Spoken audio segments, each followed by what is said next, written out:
My name is Alara Quinn. I worked at NexusChem, a pharmaceutical company based in Chicago. My title was Operations Manager for the production team, but that title stopped meaning anything after the first year. When the logistics manager left, I picked up their tasks while still doing mine. A few months later, the compliance lead resigned. No one replaced her. I was asked to help temporarily. Then the safety supervisor burned out. Her inbox was forwarded to me. By the end of year one, I was doing the work of 4 people, but I was still called Ilara from Ops, still paid the same, still invisible. I did not complain. I thought it would be obvious that someone in leadership would say, "We see what you're holding, let's fix this." But then the company hired a new director, my new boss. His name was Dorian West. He came in smiling and shaking hands, full of energy and ideas. He had no background in operations, but he spoke with confidence, like that was enough. He called me into his office on his first week. "You've been holding a lot, I hear," he said. "Impressive. Let's get you some breathing room." I nodded. I almost believed him. That was the first time I brought up a raise.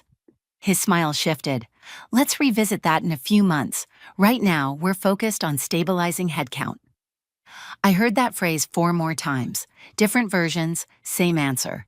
"We're reviewing budget allocations. We're working on team structure. We're waiting to finalize some hires. You're doing great. Let's talk again next quarter." That next quarter never came. The extra work stayed with me. So did the late emails, the weekend calls, the broken things no one wanted to fix.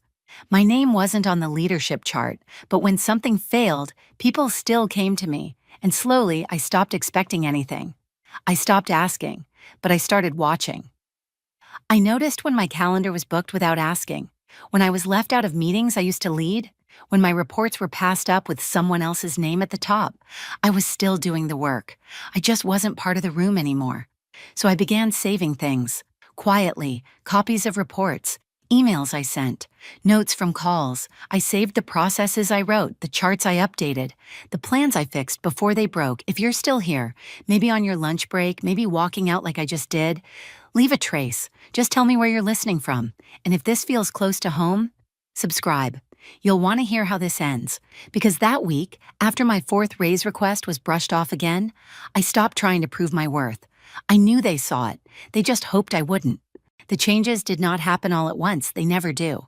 At first, it was one meeting I was not invited to, then a report that used my data but carried someone else's name, then a new manager who asked me questions I had already answered in documents I wrote months earlier.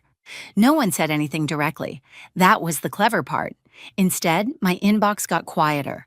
My calendar started filling with optional meetings. People who used to check in with me were now speaking with others.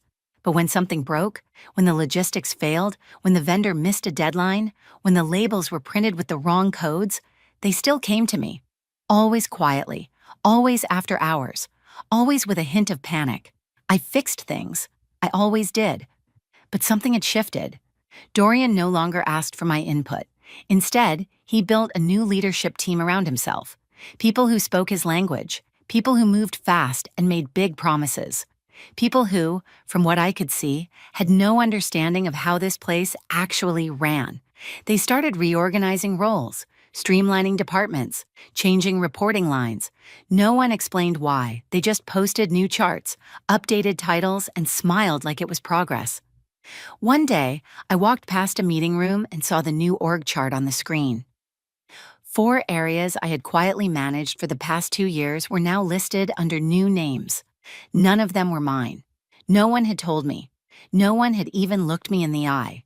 It was not a surprise, but it still landed hard. I went back to my desk, sat down, and opened the folder where I kept my original onboarding documents. I had written most of them. Processes, checklists, workflows, fixes I had created on the fly when things went wrong, and no one else had a plan. They were still there, still useful, still mine. So I created something new. A separate folder. I named it Continuity. Not because I planned to leave, not yet, but because I knew this company would not stop running just because they removed my name.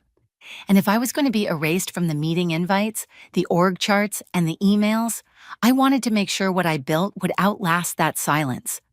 I started collecting everything: contact lists, supplier maps, updated forms. I simplified the steps, removed anything that needed my approval. I made it easy to follow. I made it durable. I worked on it at night, quietly, methodically, alone, not to prove anything. Just to make sure the system I kept alive for 2 years would not collapse the second they tried to replace me. Because whether they knew it or not, they still depended on me. And one day, when the structure they built started to crack, they would come looking. Not for me, but for what I left behind. They took my name off the door, so I left something behind they could not remove. I was still doing the work, that part never changed. When deadlines slipped, I pulled them back. When systems glitched, I patched them before anyone else noticed. I still checked vendor updates at night and reviewed safety documents before morning meetings. But what changed, slowly, quietly, was the space around me. I was no longer being asked to contribute. Not in planning, not in problem solving, not in the rooms where structure was discussed. They still relied on me to make things run, but they stopped acknowledging who was making it happen. It became routine. A problem would arise, and I would solve it. Then someone else would present the solution like it came from nowhere. They did not steal my credit. They erased the trail that led to me. No mention, no thank you, just forward motion, like I had never been involved. I did not challenge it. I just made note of it. Every instance, every pattern. And in the back of my mind, I started asking a different question. Not how to stay visible, but how to leave without chaos. The folder I had named Continuity started to grow. At first, it was a quiet place to store old processes and notes, but now it became a blueprint, a map of what I held together. I stopped thinking of it as insurance and started treating it like a plan, not because I was leaving, but because I no longer trusted that anyone else saw what I carried. So I built it like I was the last person who ever would. On a quiet Friday afternoon, I stayed late and made a list, not of tasks, but of ownership. Every department I supported, every process I still monitored, every problem that would resurface if I stopped correcting it. It was a long list, longer than I expected, and every line reminded me how invisible I had become. I didn't share that list. I didn't complain about it. I just started reorganizing things in the background. Nothing dramatic, just slow, small shifts that made my role less necessary in appearance, even though I was still doing the same work. I began moving templates from personal folders into shared drives. I renamed files using team labels instead of mine. I trained junior staff to respond first when alerts came in. I answered questions with fewer details. I watched how long it took before someone noticed I was no longer filling the gaps entirely. They called it delegation. I called it preparation. No one asked why my name was no longer in the loop. In fact, they seemed relieved to see me less involved. They assumed I was finally letting go. But what I was really doing was watching how fragile the system had become without the glue I quietly provided. That weekend, I added a second tab to my continuity folder. It was not labeled by team or project. It was titled simply, "If I Step Away." I had not made any decisions, not yet, but I knew one thing clearly. I could not keep carrying all of this and still pretend I was part of something that no longer saw me. So I stayed, for now, but I was no longer building for them. I was building for exit. In the weeks that followed, I changed more than I admitted, even to myself. I stopped attending calls where my name was not listed. I returned fewer late-night messages. I answered direct requests, but stopped volunteering extra context. People still came to me when they were stuck, but I no longer jumped in early to prevent things from going wrong. I let small problems surface first. I watched how others handled them. Sometimes they solved it. Most of the time, they came back. I never said no. I just gave them a slower version of yes. In meetings, I let newer team members speak first. If their answers were incomplete, I let the room sit in silence longer than usual. I was not being unkind. I was just giving them what they thought they wanted, a team without me at the center. The junior staff I had trained began to notice. They asked me once, softly, if I was winding down. I smiled. I said, "I'm just giving people more space." They nodded. They understood more than they let on. By then, the continuity folder had become its own kind of system. Every critical document had a duplicate. Every calendar, a fallback plan.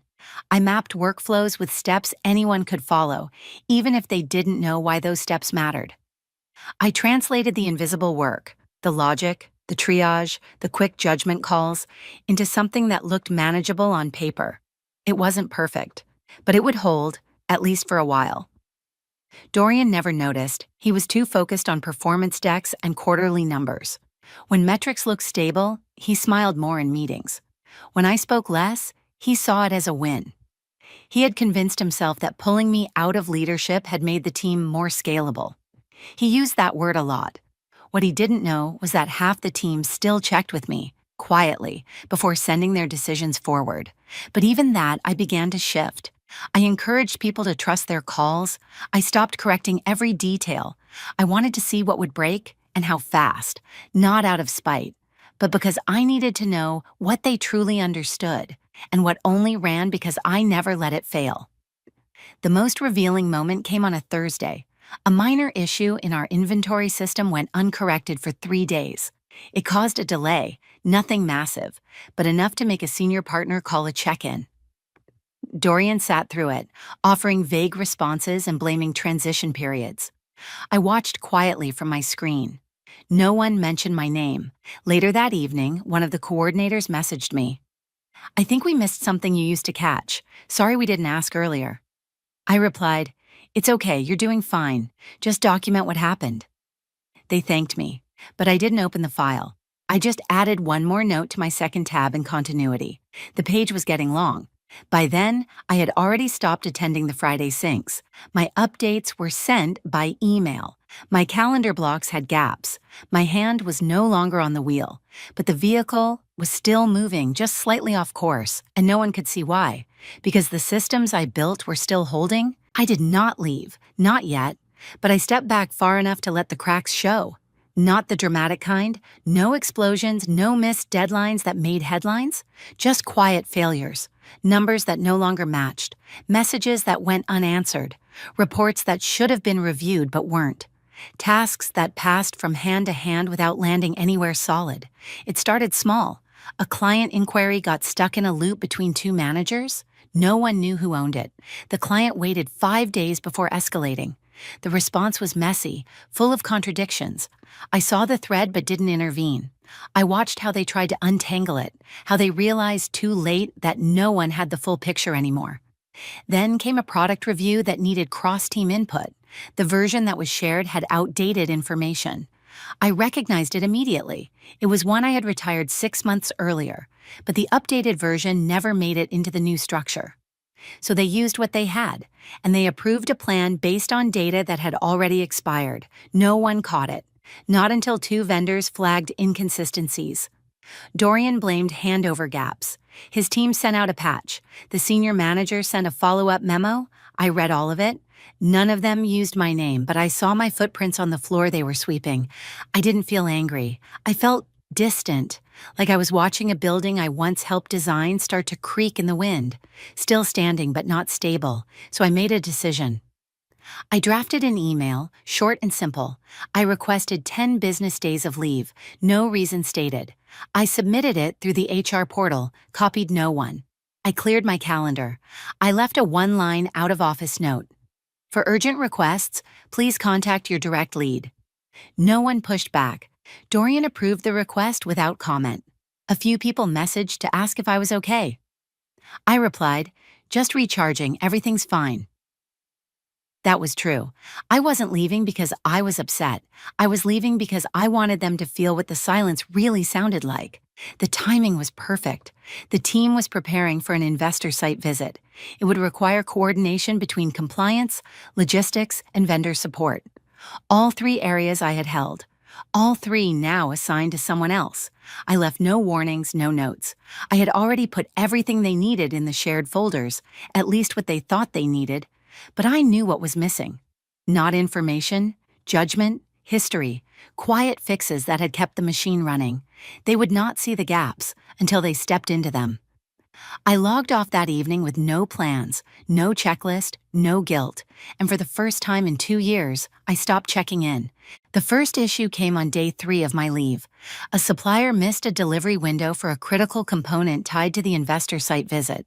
The timeline had been tight already, but I had built buffers in the background, spreadsheets, fallback orders, alternative contacts, none of which had been maintained since I handed them off. The new team followed the checklist I had left. but they did not know why the steps mattered. When the delay hit, they reached out to the wrong contact, then used the wrong code, then failed to escalate it. By the time they looped in compliance, the batch had to be paused, and the investors were already on site. What followed was a scramble. Dorian called an emergency sync. People pointed fingers. Some blamed the vendor, others blamed the structure. Everyone blamed the timeline. No one blamed me, not yet. But my name came up anyway. Someone from legal asked who used to run contingency for this product group. Someone else said, "Wasn't that Ilara?" Another person replied, "No, I think she stopped handling that." Then came the silence, the moment where everyone realized that they were not sure when or how I had stopped holding it. Meanwhile, another issue surfaced, small but loud. An old client contract had expired and was due for renegotiation. No one flagged it. It went live with outdated terms, and a customer noticed. The complaint went directly to a regional VP who happened to be seated beside the CEO during a debrief.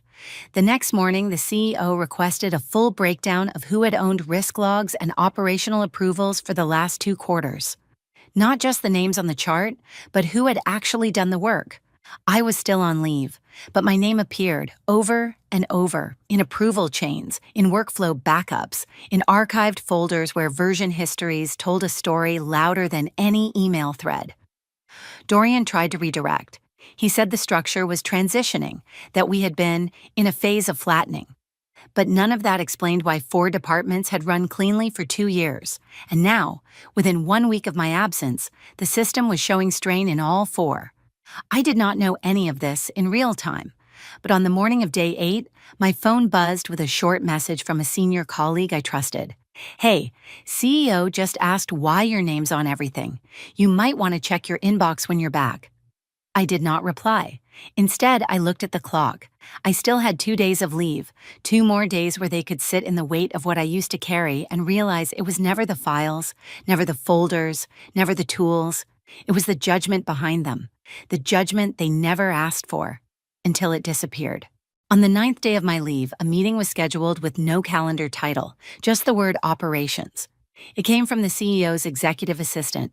The invite went out to a small group: Dorian, 3 senior managers, someone from legal, and the director of risk. I wasn't on the list, but my name was on the agenda. The past week had shaken more than just a few timelines. The client complaint had reached the board. The site visit had to be rescheduled. 3 suppliers asked for new terms after documents were mishandled. And worst of all, no one could explain why the handoffs were failing. Every thread they pulled, every mistake they tried to trace, somehow led back to a name that wasn't in the room: mine. Dorian tried to explain the gaps as growing pains. He talked about structure changes, scaling challenges, transitions in leadership. But the CEO wasn't listening to his words. She was looking at the data, and the data was clear. In the 2 years prior, operations had held stable, despite staff changes, cost cuts, and 3 product launches. Since then, the same departments had shown a steady increase in response delays, escalation rates, and coordination issues. The change wasn't gradual, it was sharp. And it lined up almost exactly with the moment my access levels were reduced. At some point in that meeting, the director of risk reportedly asked, "Who was actually signing off these decisions the last 18 months?" Someone said, "Mostly Ilara, quietly." That word stuck, quietly, not officially, not on paper, but consistently. It wasn't just the work I had done. It was the work I had prevented from becoming problems. The small things, the soft catches, the 1,000 moments where I made sure nothing spilled but never told anyone I had. By now, even the teams outside my department were noticing. I started receiving texts, quick check-ins, nothing demanding, just pulses of worry. One of the senior compliance leads wrote, "Did you know they're reviewing 2 years' worth of process logs? You might want to be in the room." I didn't reply. I was still on leave, and technically, none of this involved me anymore. But in my inbox, buried under meeting notes and flagged emails, I saw one message with a subject line that said it all. Who approved this before? They knew the answer. They just hadn't liked it. Until now. By the time I returned, the air felt different. The hallway was quiet in a new way, less busy, more cautious. People said good morning, but they watched me closely, like they weren't sure if I was still the same person who left 10 days earlier. I was. I had just stopped carrying what wasn't mine. Dorian had been summoned into 2 executive reviews during my absence. I learned that from a coordinator who whispered it between printer clicks. The CEO had asked for documentation, not reports, but actual workflow files, sign-off chains, historical edits. What they found painted a different structure than the one Dorian had claimed to lead. In that version of the company, the real one, I was at the center. One document after another had my fingerprints. The compliance response protocol, the recall playbook, the vendor issue matrix, all updated, adjusted, customized by me. Quietly, systematically, without ever asking for recognition. He had built a structure on paper. I had kept the real one from collapsing. The second review meeting didn't go well for him. According to someone in the room, the CEO asked, "Why was Alara doing this work without the title or the pay?" Dorian said something about trust and loyalty and how some team members just go above and beyond. She replied, "For 2 years?" The room went still. Then came the shift. Not in policy, not in title, in people. The managers who had been careful, silent, observant, began to speak up, one by one, in private meetings, in quick messages, some even during internal debriefs. They told the truth, not about what they thought, but what they saw. That when something broke, they messaged me. That when a launch was at risk, they waited for my fix. That when Dorian didn't know what to do, he waited to see what I would do first. I did not deny any of it. I did not confirm it either. I just kept working quietly like always. Then a note landed in my inbox from the CEO's office. "Would you be open to a conversation?" It was not a command, it was a door, opened without pressure. I sat with it for a day. The next morning I walked into the building 10 minutes earlier than usual, not to prove anything, just to see what had changed. I passed the same glass conference room where they had once displayed the new org chart without my name. It was empty now. The chart was gone. People moved out of my way. Dorian didn't look at me. He didn't have to, because this time I wasn't coming to explain anything. I was coming to choose what came next. The message from the CEO came through just hours after I returned to the office. She didn't use formal language. No meeting request, no copied assistance, just a simple line in my inbox. "Would you have time to talk this week?" I replied yes. Not because I was curious. I already knew what was coming. The meeting lasted 28 minutes. She greeted me directly. No small talk, no performance. I appreciated that. She said she had spent the last week reviewing workflows, version histories, meeting records, and escalation chains. And she used the same phrase 3 different people had already sent me over the past few days. "Your name is on everything." She didn't ask me what happened. She had already figured that out. Instead, she got to the point. "I want to offer you a formal leadership role, real authority, real compensation, no more waiting in the background." I stayed quiet for a few seconds longer than necessary, not for dramatic effect, just to measure my own reaction. I wasn't angry. I wasn't even satisfied. I was clear. "I never asked to lead," I said. "I just refused to let things fall apart." She nodded. "That's exactly the kind of leadership we need now." They wanted me back in the center, this time with a title to match what I had already been doing. Senior Director of Operational Integrity, a full team, a budget, a restructure of reporting lines. It was the kind of role people compete for. But I didn't say yes, because I didn't want to inherit a broken system and wear the pressure like armor. I had done that already, quietly, for 2 years. What I wanted now was to rebuild it. I told her that if the company truly wanted to fix what went wrong, it needed more than a new title. It needed a new way to think about work, a structure that didn't depend on one person carrying 4 departments in silence, a system that made knowledge visible, transferable, and durable, so that when someone stepped back, the company didn't crumble. She listened carefully, she didn't interrupt. Then I offered a proposal. I would not return as a director. Instead, I would lead a 3-month rebuild of the operational core, processes, approvals, escalation maps, vendor frameworks, response chains. Everything I had carried informally would be redesigned formally, not attached to me, attached to function. I would build something that worked, even if I walked away again. She leaned back in her chair and asked one question. "What would this project be called?" "Continuity," I said. It wasn't just a name. It was the system I had created quietly, out of necessity. It was the folder they never saw until it was too late. And now, it would become the foundation for something larger, an architecture that didn't need me to hold it up, because it had been built with exits in mind. She smiled and said yes. No further discussion. That afternoon, I declined 3 congratulatory lunches. I didn't need a welcome back. I needed clean space, full access, and time to do what I had been doing in the background, this time without hiding it. I opened a fresh document, titled it Continuity Phase 1, and wrote the first line. This system was never meant to depend on silence. The project lasted 16 weeks. Every week had a purpose, not in theory, not in slogans, just work. Step by step, system by system. I rebuilt what I used to hold alone. There were no announcements, no internal campaigns, no photos in the newsletter. The CEO kept her word. I was given full access, no interference. People gave input when I asked. Otherwise, I was left to do what I knew had to be done. The hardest part wasn't the design, it was translation. Taking everything I had built instinctively, patterns, triage logic, fail-safes, and converting it into something others could use without needing me in the room. Not simplified, just visible. I structured each system the same way. If I disappeared tomorrow, what would still hold? The result wasn't flashy. No new software, no titles, just fewer delays, fewer escalations, less confusion over who owned what and when. Eventually, people stopped asking if I was back. They just started sending questions when something didn't quite fit. I answered less often, not because I was ignoring them, but because they were starting to find the answers in the systems themselves. Continuity wasn't a product, it wasn't a department. It was just the name on a quiet structure, one that everyone used but no one had to manage.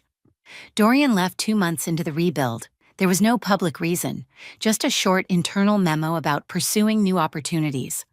I didn't comment. No one asked. The new leadership avoided naming what happened before. They focused on the future, which was fine with me. I had no interest in rehashing what had already proved itself. The logs, the audits, the workflows, everything spoke clearly now. I declined a permanent offer. I stayed on as a system advisor, working quietly from a back office near the operations floor. People knocked when they needed clarity, not permission. I liked it that way. Months passed, then a full year. The framework I had designed was no longer being rolled out. It had become the default. It was used in onboarding, in training, in audit prep, in vendor reviews. At some point, the original folder structure was moved to a secured cloud system, and the name stuck. Continuity. I had not asked them to keep the name, but they did. I rarely spoke in large meetings. I let the new team explain the structure. Some of them understood it deeply. Some were still learning. But the work held, and when people outside the company asked about the change, the answer was always the same: we built a better system. They didn't need to say who started it, because that wasn't the point. The point was that no one had to carry 4 departments in silence again, that every step had a reason, that someone, somewhere, had thought through the parts others used to skip. One day, I opened a vendor compliance doc during a casual review. It followed every version control rule I had set. It referenced steps I had created. It resolved a conflict without escalating it. At the bottom, it cited a framework entry from Continuity. The initials next to it were simple. EQ. I closed the file. That was enough.